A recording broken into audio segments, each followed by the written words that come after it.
Think about the language you speak now, the money in your pocket, the boundaries you live within. It's all a matter of coincidence. We are refugees living on the colossal wreckage we call Western civilization. History books teach us the year 476 as an end, the collapse of Western Rome, the dimming of the lights of Europe. But history is not about obligations, but about delicate balances. Let's go back to the year 461, to a riverbank in northern Italy. There, a man, Majorian, Rome's last great emperor, was awaiting an assassination. In our history, he died, and Rome went into the grave with him. What if that dagger hadn't found its target? Today, the Queen of England, the President of France, or what if we woke up in 2025, a year where there was no Vatican and Caesar was still on the throne? Welcome to Onyx Able. We are not dreaming today. Today, we are running the most realistic simulation in history. Majorian was much closer to saving Rome than you might think. He expelled corrupt senators, reformed the tax system, and defeated the barbarians.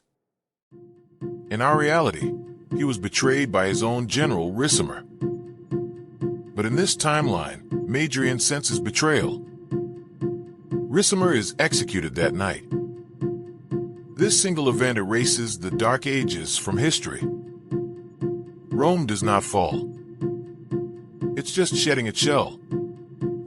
That system called feudalism, which divided Europe into small fiefdoms for 1,000 years, never came into being.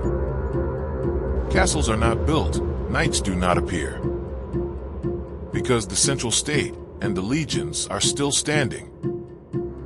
Borders are protected, trade routes are open. What happens as a result of this? The concept of Europe never emerges. Nation-states like France, Germany, and Spain that we know today never emerged. Languages like French or Spanish remain corrupted dialects of Latin and are gradually disappearing. By the year 1000, a merchant in Paris and a civil servant in Damascus spoke the same language, official Latin. The virus of nationalism never infects this world. People define themselves by their citizenship, not by their race. Civis Romana sum. I am a Roman citizen. This identity is the only reality above ethnicity. The greatest power that changes the course of history is religion.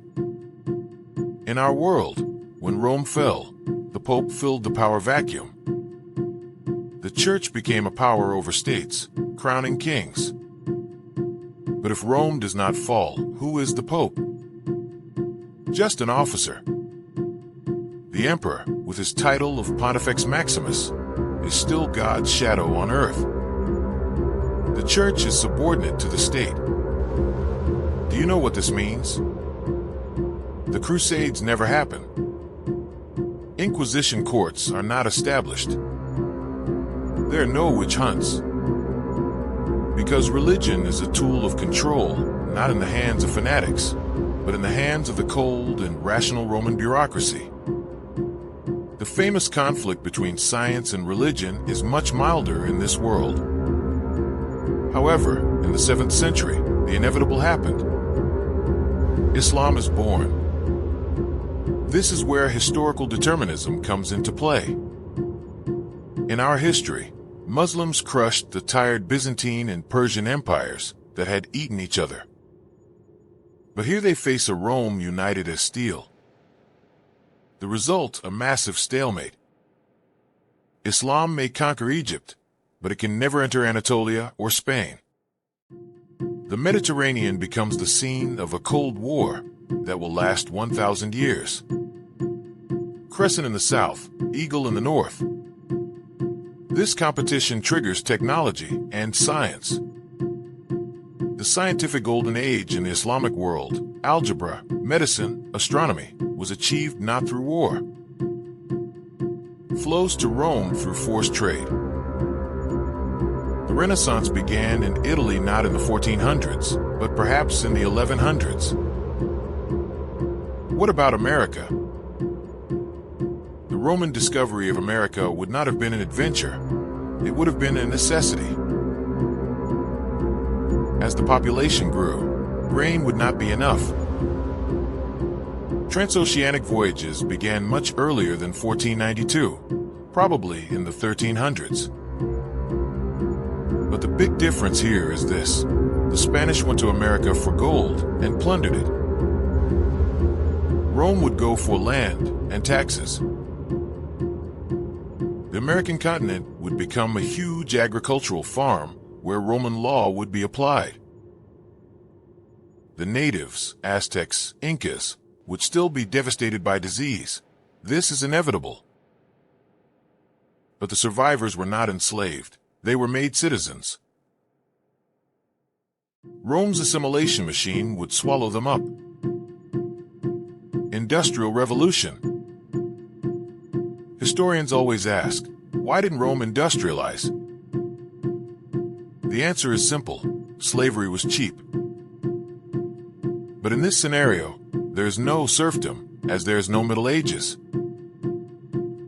There is a working class of free citizens. The Industrial Revolution would begin in 1600s Northern Italy or France, not 1750s England. However, this revolution would not be in the form of wild capitalism. There would be planned industrialization under state control. Emperors introduced technology slowly and gradually because they were afraid of the masses being left unemployed. Steam trains ran on rails laid on Roman roads via Appia. And here we are today. The year 2025.